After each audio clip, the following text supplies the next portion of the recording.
Good afternoon. My name is Frank Corliss. I'm the director of Bard Conservatory of Music. Welcome to the second of our Condo concerts.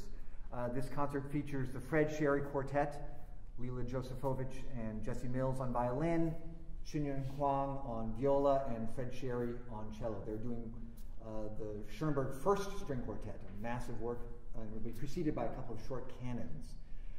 These concerts were funded by the generosity of George Condo, the artist George Condo, who made a beautiful etching, which you saw in the video feed earlier on. The proceeds of the sale of that are supporting these artists here, this performance today, the other performances in this series, and they're also supporting all the arts at Bard. This has been a tremendous time of difficulty and challenge for young artists especially, as they are going through their crucial years of early training. And George Condo's generosity and vision has really helped support their work this semester and in future semesters. So we're really grateful to him for his vision and generosity in this effort. It's really moving. It's, you know, it's artists supporting other artists. It's art supporting art. It's really a wonderful, wonderful event. They're going to come out in a second and perform, and we'll have a short Q&A session afterwards, so please ask some questions if you would like to ask them about anything. I'm sure they'd be happy to talk about it. And I hope you enjoy the concert. Welcome, and thank you.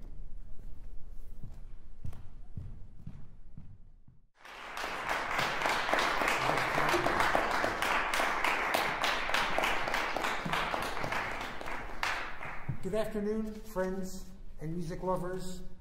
On behalf of the quartet, I would like to thank George Condo and Bard College.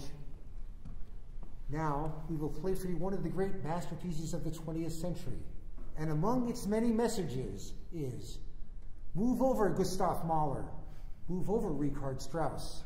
A new master has emerged. His name is Arnold Schoenberg, and his gifts are formidable.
Thank you. That was just fantastic.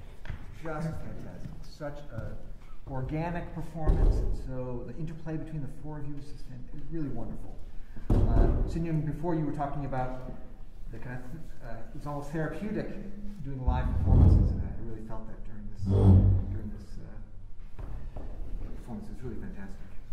Last time when Leila and I chatted, we talked about kind of the pre-COVID times and the present COVID times. So I wanted to check in with Fred, Jesse, and Hsin-Yun. I want to check with you and see how you were doing and how life has changed for you in this last interesting year.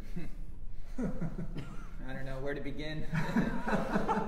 A lot has changed, I think, for myself, and I only speak for myself today, not necessarily yesterday or the day before or tomorrow, but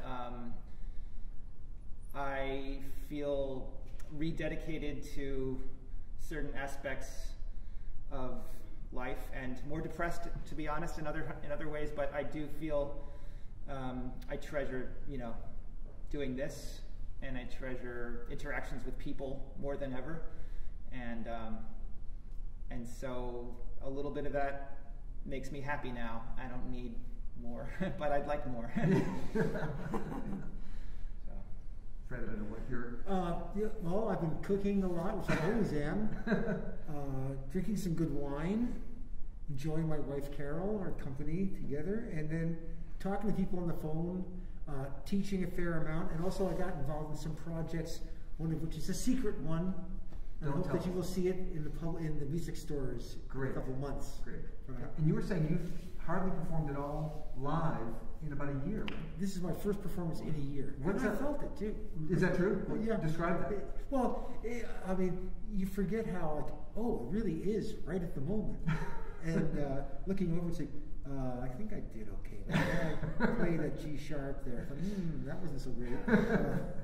Anyway, but it's great. It's a pleasure, especially with this kind of group. Everybody's so good. It really matters. Yeah. Really? Hsin-Yun, come up for you. How are things? I think for most musicians, it's this year is a strange mix of things. Obviously, the travel's taken away, the live face to face, and like Jesse and like Fred, I also do a lot of teaching online. I think the new appreciation for what sound really means in our lives. I think, the first time I was able to actually teach in person, and as I was tuning with a student, I just started crying. Just the feeling of how we need this language to exist, and working in this group also, something that's so amazing for me. I think we put in we were committed to each other about 10 years ago for the whole year rehearsing this and recording it, and it was a massive experience. It was unforgettable and truly amazing. And when this opportunity came up, it was like a gift. It was like, wow, we get to do this again. We get to revisit.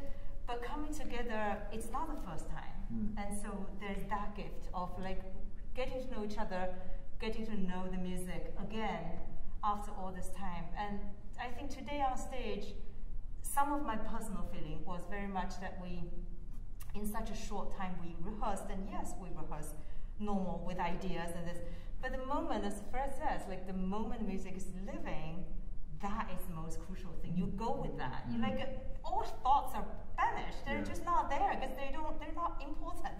What's important is really just with each other and letting the music be the guiding center. It's different every time. Oh, of course, right. And so quite different, actually. Yeah. Scarily so sometimes. Yeah. So for me, that was really the gift today. At least I just feel like I want to hold on to that feeling for the next few months until we can do it again. Yeah, fantastic. I do want to. You mentioned your earlier, the first time you came to this piece, and I wanted to ask, especially for the benefit of our students that are here, what was it like? I want to actually ask two questions, kind of an individual question, your individual preparation for that experience of learning the piece, but then also your collective experience, you're rehearsing together. What did you do kind of individually to prepare for that kind of first time when you came together as a group, working on such a massive piece that's so complicated, and what goes into that? Well, of course, the individual study of our parts, but always keeping in mind that with Shoni, there's never a simple thing happening ever. So we really have to understand what everyone else is doing too. And that collectively has a special gesture, or maybe there are many different gestures happening at one time, conflicting gestures, intentionally conflicting gestures, and then say, for example, when we get to the end of this piece, we all feel this gesture in kind of a unison feeling of emotions. But it's just so thrilling to, rehearse a piece with people as amazing as you guys, and then, the rehearsals, they're done, at least, for today, and then we just let the piece have its fire-breathing life, in the concert format, and that's something that is so fun, aside from moving and kind of moving in different sorts of ways as it's happening. And, very, very magical to have Fred Sherry give us all the insight and plus more we could ever imagine knowing about Shoni, as we call it, Shoni. Affectionately, yes. And George, of course, to give us this opportunity and this experience to be able to have this now. Right now, it's so beautiful. So. Thank you. Yeah, thanks to him very much. What's it like in rehearsal figuring out such a complicated piece? Figuring out, do you, there must be 5 opinions for every spot. Since there are only 4 of you, there must be 5 different ways. Yeah, there are the 4 of us, but there are more than 5 even. I think that everybody voices things about how they feel about the music, and then plus the response of it is different because the theme, one theme, like the opening theme, which Leila plays magnificently, then it comes back and it's kind of meditative later. Then it comes back in 3/4 in a different time signature. So the stuff is constantly transforming, and I think that's our job, is to let the music transform and have its life. When Jesse plays the soul moving theme fast at the end, it's an amazing. So that's what Leila was talking about, how the parts like they sometimes conflict. Oh, how did that theme and that theme wind up coming together?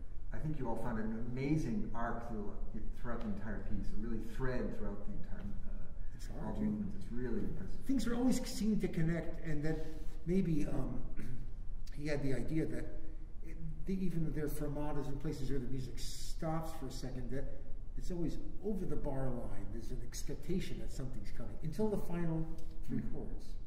I was struck also by all the special effects that he does in this piece. It seems like the piece of a young man, and that he's throwing everything in that he can do. The cello and the harmonics and the. But then he got even weirder later on in some of the pieces. Got even more colenos and more harmonics and more. Yeah, he never stopped growing in a certain way. Yeah, it's amazing. Something like we did this 4-string quartet. So. Have you all done the other quartets then? Different.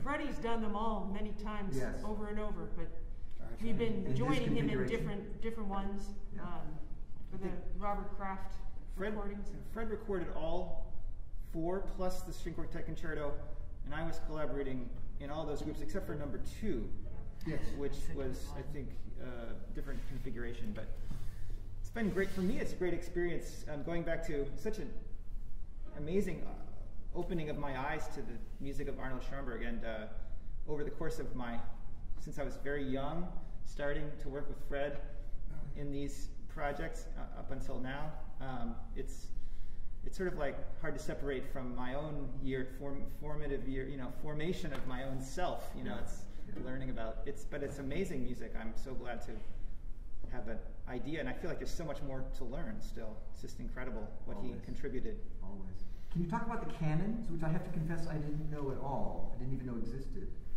How did that? There's a book of 30 canons. Did you want to say something? Oh. No, I just want to thank you very much, and I apologize for having to slip off early. Okay, Ian, nice to see you. Disapproval. Thank you very, very much. Thank you. Well, the canons, he started writing the canons early. I think there are some of the earlier ones around 1906. And then, and they were gifts for people. And the second one that we played is the fun one, the puzzle canon, where, I was telling Frank and I were talking before about it, that Schoenberg knew that Brahms on Sundays went for a walk with his friends, and he would present them with one of these. It's a single line of music, and he said it's a puzzle, Ken. You have to figure out how close does the imitation come, and in what key does it come, and what clef is it, and then they get together the next Sunday. Did anybody figure it out? He didn't actually talk about that part, but yeah. And then at the end, does anybody know about Dr. Faustus and Thomas Mann and the whole question of Leverkusen, and was Leverkusen actually Schoenberg? And they had a fight, and they'd been not ever really friendly, but they were close colleagues. And then they sort of split up, and then I guess Thomas Mann finally actually apologized publicly if he caused Schoenberg any problems. And then Schoenberg wrote him an atonal canon. And people said, well, anybody can do that. You know, just go. But actually, almost nobody can. And I did want to share one more thing, which is that this piece, which is so complicated, Schoenberg wrote about how he wrote it was he would take a walk every day for about 3 hours, and in his head, he would compose between 40 and 80 bars of music, complete in every detail. Then he'd come home and write it out. And he said it took longer to write it out than it did to compose it, which is interesting. I mean, people talk about the feats of Mozart and Beethoven and Bach. He had the same gifts. Yeah, he's a great composer, amazing composer. Before I ask then if they have questions, I want to ask you one last question, which is about your great masks. Oh, tell us about how did you come by those? They're George Condo masks. I know. It's so exciting. Leila I feel like terrible. I'm not wearing. You're a traitor. What happened? I don't know about anyone. You know, Hsin-Yun. I struggle with playing violin with the mask. It's hard. And it's always, you know, going under my eyes, or it's like past my eyes, or you know, this little one. This is a children's, but you know, you guys are wearing the right ones. Well, they're beautiful. They're really beautiful. I like them. Yeah, They're beautiful. Yeah, feels good too. Yeah. But I can see that, you know, it could bother your chin if it went down too low. I just, you know, You don't have the fog. I'm doing the best I can. I use my visual sense quite a bit and watch where my bow goes. And even my vision is sometimes blocked by, I must be very cross-eyed. The new challenges. But those are the masks. That Well, they're beautiful. I just love them. Are there any questions here? Do any of you have questions for our artists today? Yeah. I kind of want to respond to, you brought up how Schoenberg composed, and in our program there's a section, it's like Schoenberg's private program for this piece. Like he has all those sort of emotional maps sketched out. Were you aware of that when you were rehearsing? I'm curious. So I'm going to just rephrase the question for the video audience. So he's asking about the program of the piece and if you use that to help you interpret the piece and rehearse. Well, you know, it's a good question for sure. And he had other pieces that had ideas like that behind them, pictures or emotional ideas. But I think that didn't he write something that he didn't want people to really read what he wrote about his own piece. He thought it was that they should form their own opinion about what the music is, what's the story of the music. And then when we did the third quartet, there's another place where he talks about the third quartet, which starts out with some fast eighth notes and a beautiful,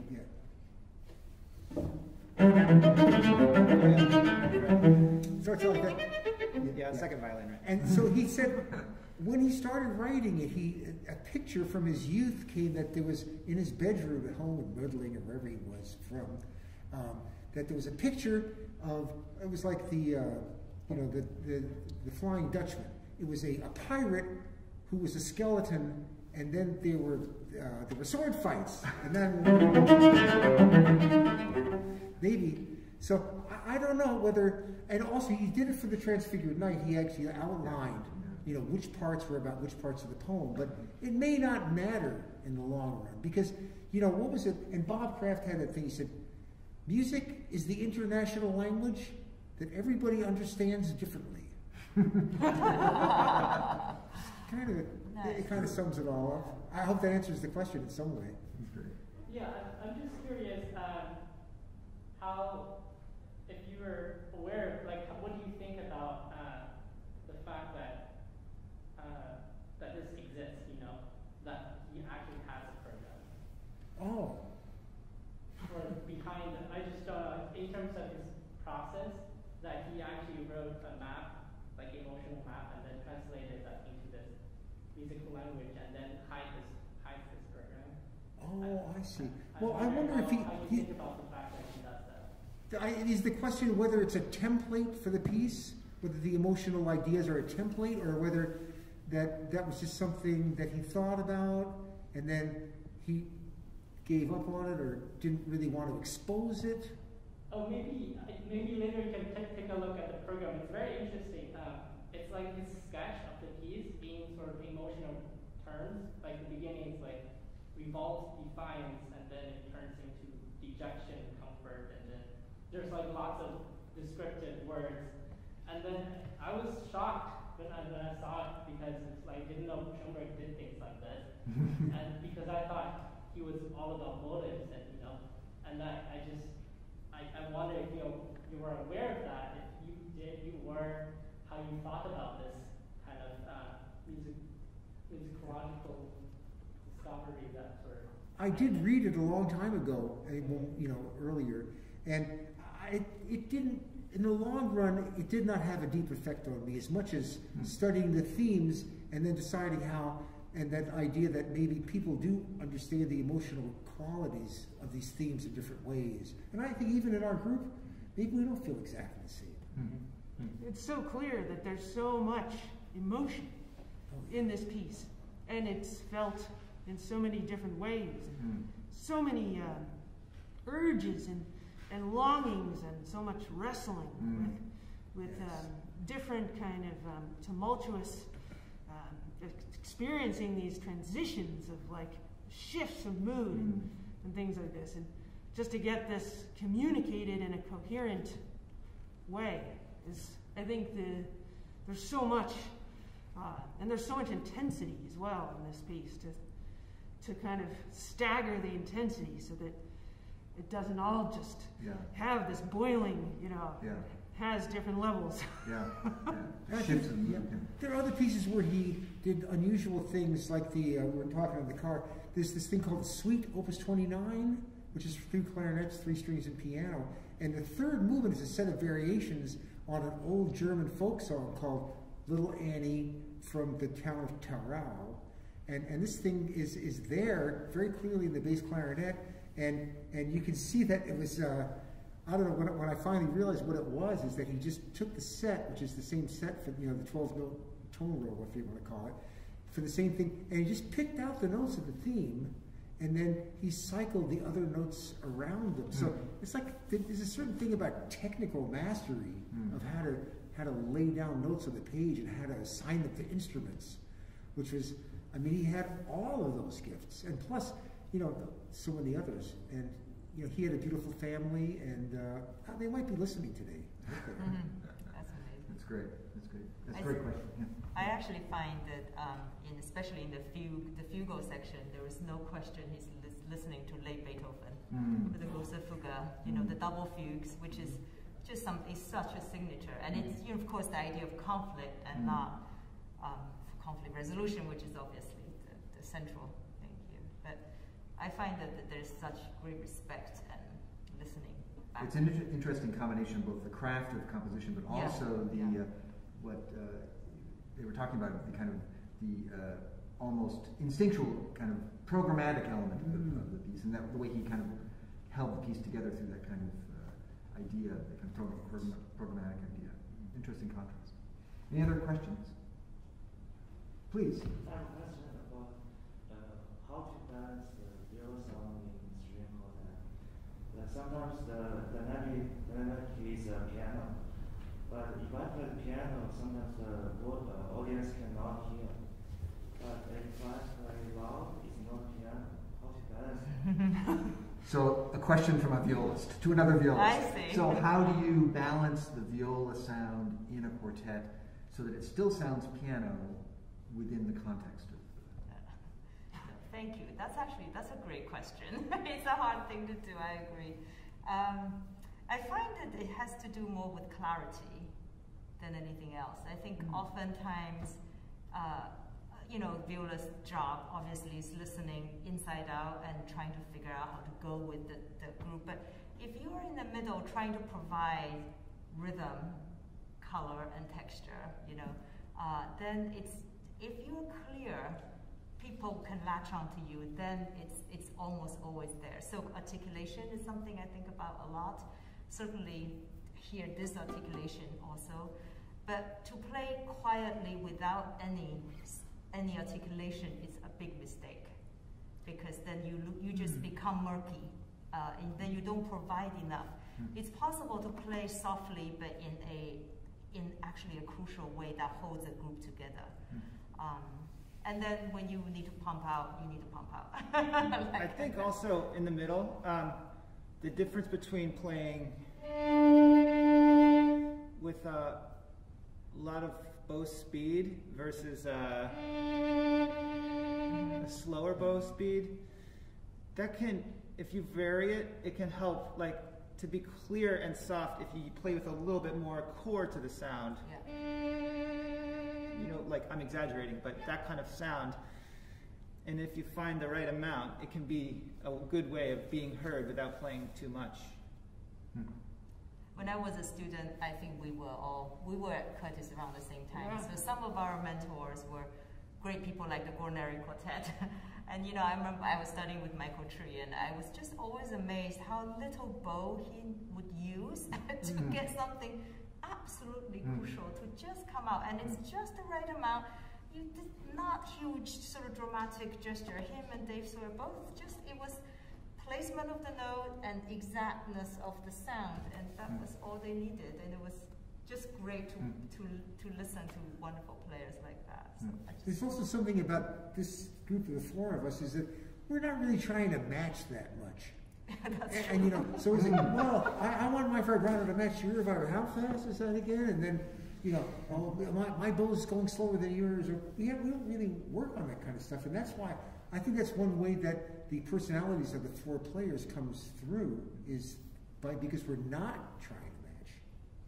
That's not always the case, though, right? Some quartets really try for a kind of always a unified sound. Yes, that's it. It'll at least to a little bit of. This is a recording of this piece in which it's very clean, it's clinical, and you can see like, yeah, it's interesting, but it's not good. We don't lack in originality, right? But you know, I mean, playing a string instrument is so difficult. You know, so much training goes into learning the instrument, and especially the mechanics of the left hand, and maneuvering around the fingerboard. And then you realize, where's the sound without this hand? Yeah. So the sound comes, of course, some from here, but a lot of, I realize more and more with time, the difference that this arm makes as opposed to this arm. Like, even though this often seems like busier, but the most subtle, you know, weight distribution and way that you change a bow stroke. I mean, these things are too complicated for the greatest physicists to, you know, to compute. So it's one of the magic things about being alive and human playing an instrument. Sometimes I look over Jesse in those parts in the last movement where it's really fast. And, gee, Jesse, that's awfully fast, isn't it? Which one? Oh, I screwed up a little bit. Those things. You're not supposed to confess this. It sounded great to me. Thank you. Are there any other questions? Here's one. Oh, please. Hi. I have a little bit more of a sort of specific and general question. I'm actually in a group right now that's playing Schoenberg for Bard Hall. And it's really hard because there's so much, like, we're finding one-on-one, there's just so much color and so many like moving parts within it. That's a little overwhelming. So I'm just wondering if you have any advice for approaching Schoenberg and approaching this kind of piece. So the question is from a cellist asking, who's working on in a chamber music group, working on Schoenberg, and asking how to put it together and how to, you know, find the thread of the piece. I guess that's what. Which piece is it? For Clement. Oh, no, it's a favorite. Well, one thing I think, if I had to really say my number one thing, it would be go on YouTube and type in Arnold Schoenberg conducts the Transfigured Night, or Verklärte Nacht, and you'll see this thing, which is about half of the piece, and he's conducting the 1917 version for chamber orchestra. And what you'll find out is that, number one, the beginning is not this.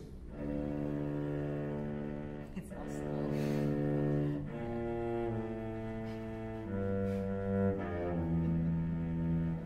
It's not about that. When you read the poem, you see, well, they're walking through the woods. That's the steps which they're taking. And here's the moon shining through the trees.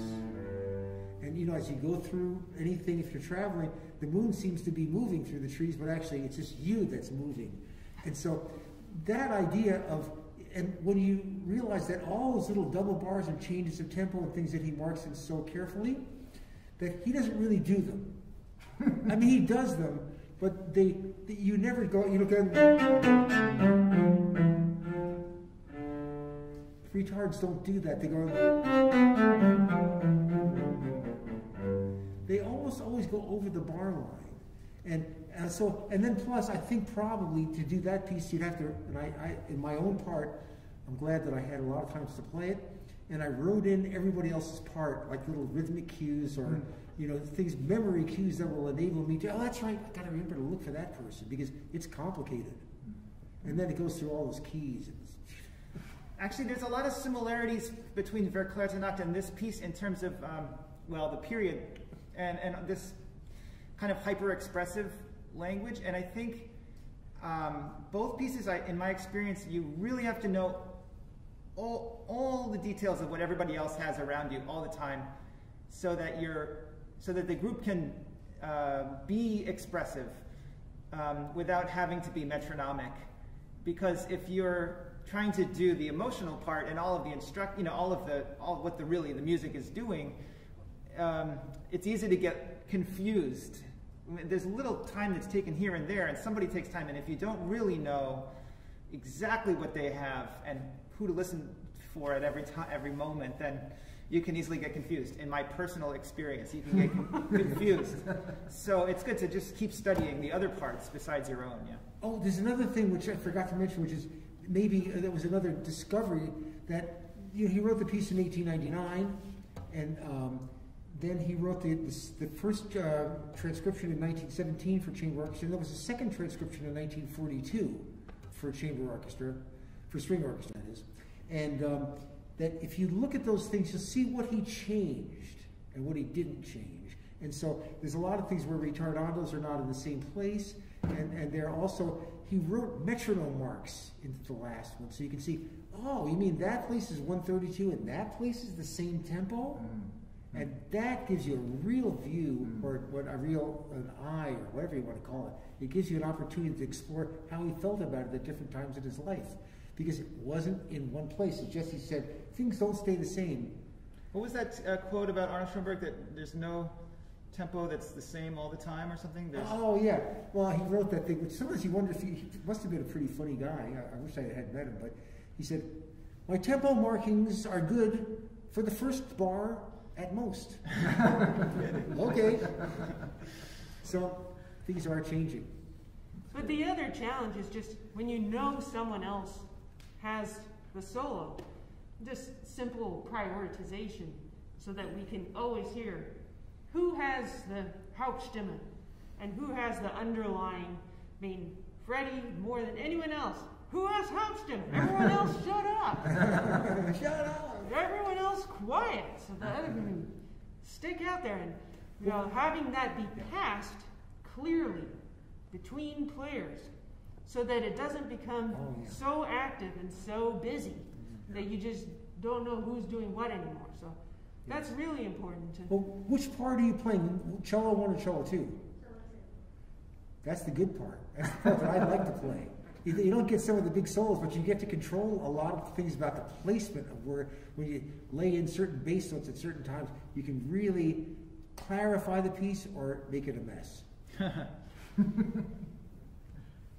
Any other questions before we stop? Yes.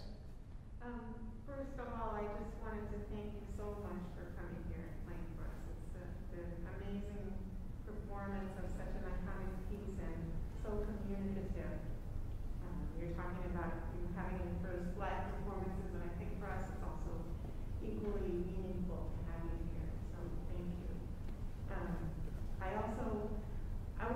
interested to hear that you've done this piece 10 years before, and now you have, another wonderful opportunity to play together in such an involved work.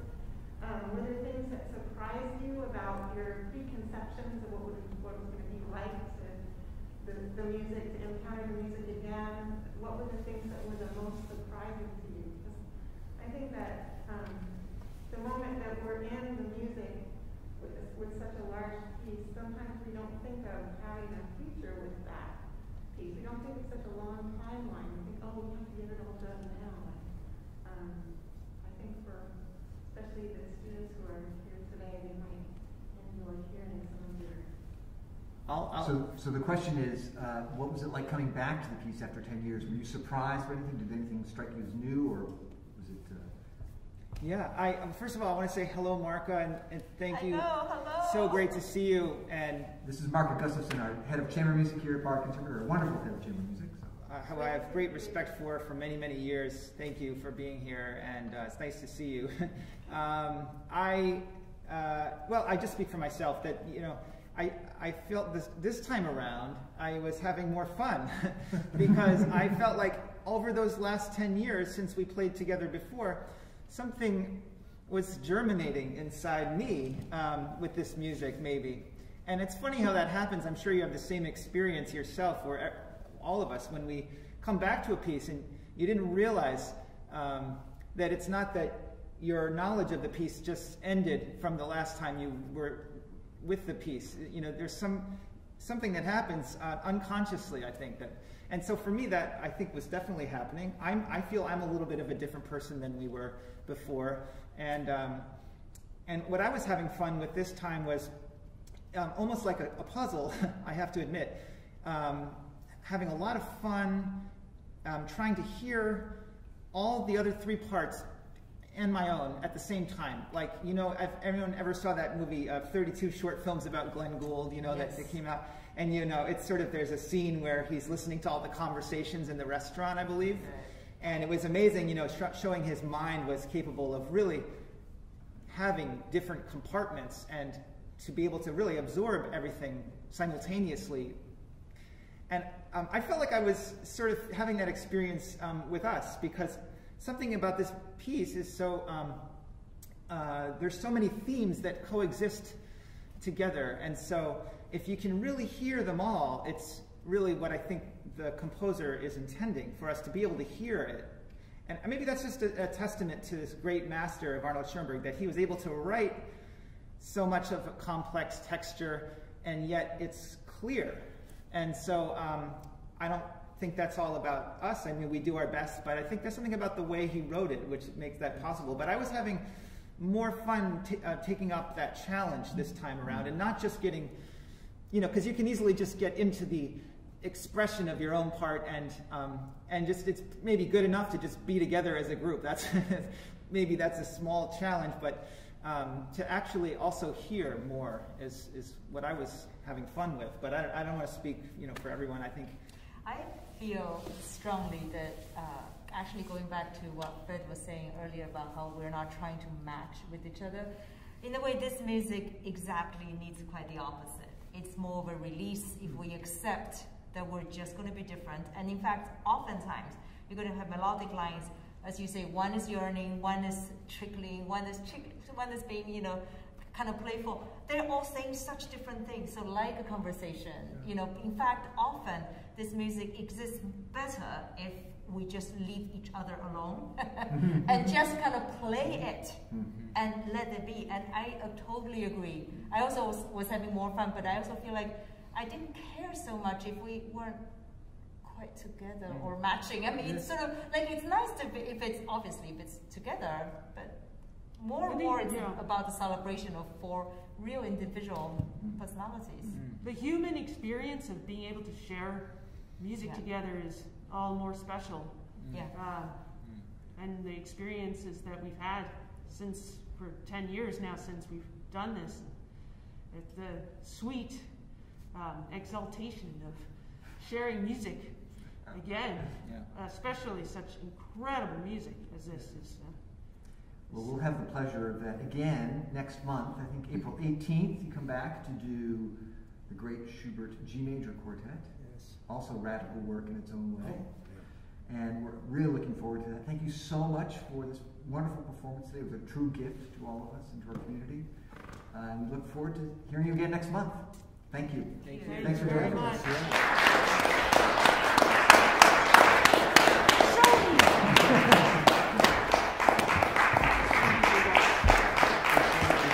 Thanks, Fred.